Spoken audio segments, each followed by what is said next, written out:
भगवान गौतम बुद्ध ने कहा कि प्राणी स्वयं अपने कर्मों के स्वामी हैं। वे अपने कर्मों की ही विरासत पाते हैं, अपने कर्मों से ही उत्पन्न होते हैं और अपने कर्मों के बंधन में बंधते हैं। उनके कर्म ही उनके शरणदाता हैं।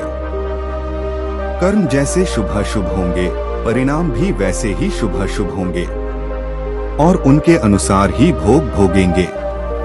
जो कुछ हमें भोगना पड़ता है वह हमारे ही किए का फल है।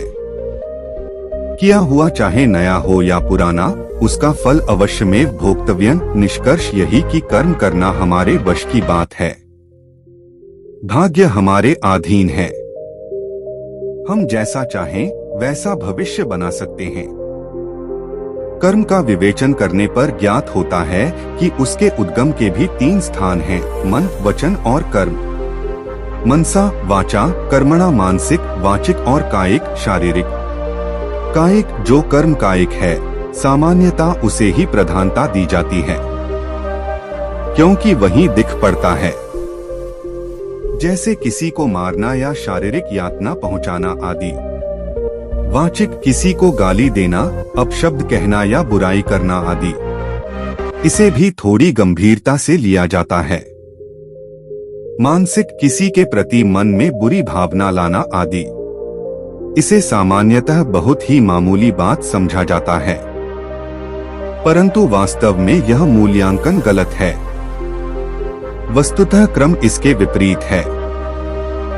मानसिक कर्म विचार सबसे महत्वपूर्ण है, क्योंकि शेष दोनों प्रकार के कर्म वाचिक और कायिक का मूल उद्भव तो मन से ही होता है। जो कुछ भी बोला या किया जाता है उसका विचार पहले मन में ही उठता है। इसलिए किसी भी कर्म का मूल्यांकन करने से पहले उस समय मन की भावना को देखना होगा।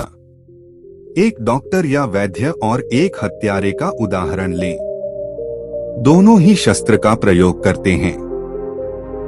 दोनों के शारीरिक कर्मों से एक निर्दोष व्यक्ति को पीड़ा होती है, उसकी मृत्यु भी हो सकती है, परंतु डॉक्टर को कोई दोष नहीं देता। हत्यारे को दंड मिलता है। क्यों? छुरी का प्रयोग करते समय डॉक्टर और हत्यारे की मनोभावना में अंतर था। एक की इच्छा उपकार करने की थी और दूसरे की अपकार की। इसी प्रकार वचन की भी बात है। एक व्यक्ति दूसरे को मूर्ख या बेवकूफ कह देता है तो झगड़ा हो जाता है, परंतु एक पिता अपने पुत्र को मूर्ख या बेवकूफ कहता है तो कुछ नहीं होता, कोई बुरा नहीं मानता। इसीलिए कहा गया कि मन ही प्रधान है। यदि तुम बुरे मन से बोलते हो या कुछ करते हो तो दुख वैसे ही पीछे चलता है जैसे बैल के पीछे गाड़ी का चक्का। और यदि निर्मल मन से बोलते या करते हो तो शांति वैसे ही पीछे चलेगी जैसे व्यक्ति के पीछे छाया। कर्म राग और द्वेष के जनक हैं। हमारे मन की अनचाही होती है तो द्वेष उत्पन्न होता है और मनचाही होती है तो राग। इस राग द्वेष का प्रभाव हमारे ऊपर पड़ता है, चाहे क्षणिक अल्पकालिक हो अथवा दीर्घकालिक पर पड़ता अवश्य है। बार बार होने पर इनका प्रभाव संचयी क्यूमुलेटिव हो जाता है। इस प्रकार उनके प्रति तृष्णा पैदा हो जाती है और यह तृष्णा संस्कार डालती है। एक उदाहरण से समझें तो हम इन्हें पानी, रेत या पत्थर पर लकीर की उपमा दे सकते हैं।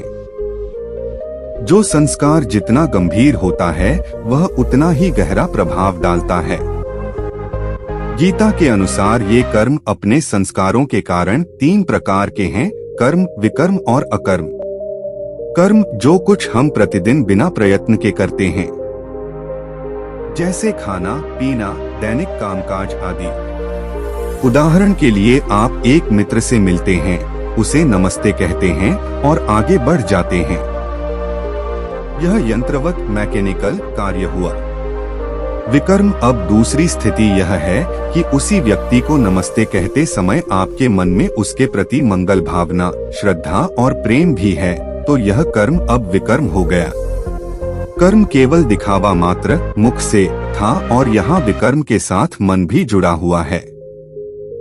एक अन्य उदाहरण लें, एक डॉक्टर, वैद्य या नर्स का। यदि वे रोगी को साधारण रूप से देखकर मात्र दवाएं दें और मूल्य लें और रोगी स्वस्थ भी हो जाए, तो यह एक कर्तव्य कर्म है।